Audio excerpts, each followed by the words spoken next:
यहाँ पर इस प्रॉब्लम में आपको दो बेसिस दे रखे हैं आर एन के, और पी एक एन क्रॉस एन मैट्रिक्स है such that P A I equals to B I. ये सभी आई के लिए ट्रू है। आइगन वैल्यूज ऑफ पी जो है वो -1 और 1 है। एक matrix Q in terms of P and identity matrix define करा गया है। Then which of the following statements are true. अगर हम किसी मैट्रिक्स की आइगन वैल्यू जानते हैं तो उसके करस्पॉन्ड पॉलिनोमियल की भी आइगन वैल्यू हम निकाल सकते हैं। जो मैट्रिक्स क्यू है वो इस तरह से आपको यहाँ पर दे रखा है। पी की जो आइगन वैल्यूज हैं वो -1 और 1 है। एक केस में अगर मैं पी की आइगन वैल्यू -1 लेता हूँ तो आइडेंटिटी की आइगन वैल्यू 1 होती है, और ये हमें -2 मिलेगा। इस तरह से हमें क्या वैल्यू मिलेगी, -1, और अगर 1 लेता हूँ तो आपको वैल्यू क्या मिलेगी, 3। यानी कि जो क्यू के आइगन वैल्यूज हैं वो -1 या 3 है। ऑप्शन सी यहाँ पर ट्रू है। Every eigen value of Q is इधर 3 और -1। क्योंकि कोई भी आइगन वैल्यू 0 नहीं है, इसलिए determinant of Q greater than 0 होगा। Sorry, determinant of Q greater than 0 होगा अगर p की आइगन वैल्यू 0, अगर determinant of p greater than 0 होगा। यानी कि यहाँ पर p की आइगन वैल्यू अगर नेगेटिव ना हो उस केस में determinant of q greater than 0 होगा। ये ऑप्शंस भी ट्रू है। q की कोई भी आइगन वैल्यू 0 नहीं है, इसलिए q इन्वर्टिबल है।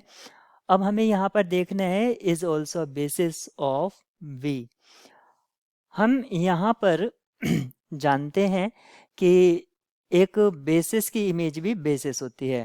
यहाँ पर हमें दे रखा है A1, A2 and so on AN आपका एक बेसिस है तो ये आपका स्पैनिंग होगा और लीनियरली इंडिपेंडेंट होगा। स्पैनिंग का मीनिंग है एक जो बेसिस होता है उसको आप हमेशा इस तरह से कंसिडर करें जैसे कि सुप्रीमम और इन्फीमम होता है। तो स्पेन ये आपका स्मॉलेस्ट स्पैनिंग और लार्जेस्ट इंडिपेंडेंट होता है।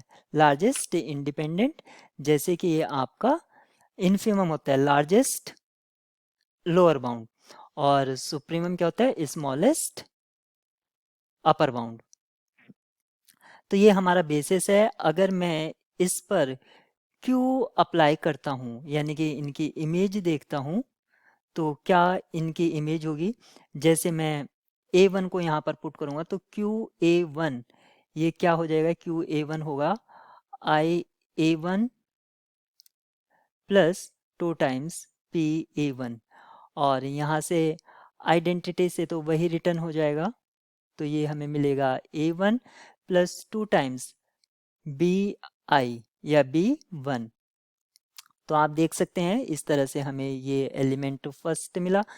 तो अदर एलिमेंट्स भी पुट करने पर हमें क्या मिलेगा, A1 प्लस 2B1, फिर A2 प्लस 2B2, और इसी तरह से in last AN plus 2BN। और ये जो हमें मिला है क्योंकि ये Li था, इसकी जो इनपुट्स थी वो Li थी, इसलिए जो आउटपुट है वो भी आपकी Li होगा। और इसकी जो कार्डिनलिटी है वो n है, तो Li प्लस n एलिमेंट्स, तो ये बेसिस फॉर्म कर जाएगा। ऑप्शन ए भी आपका यहाँ पर ट्रू हो जाता है। तो इस प्रॉब्लम के लिए सभी ऑप्शंस आपके ट्रू हैं।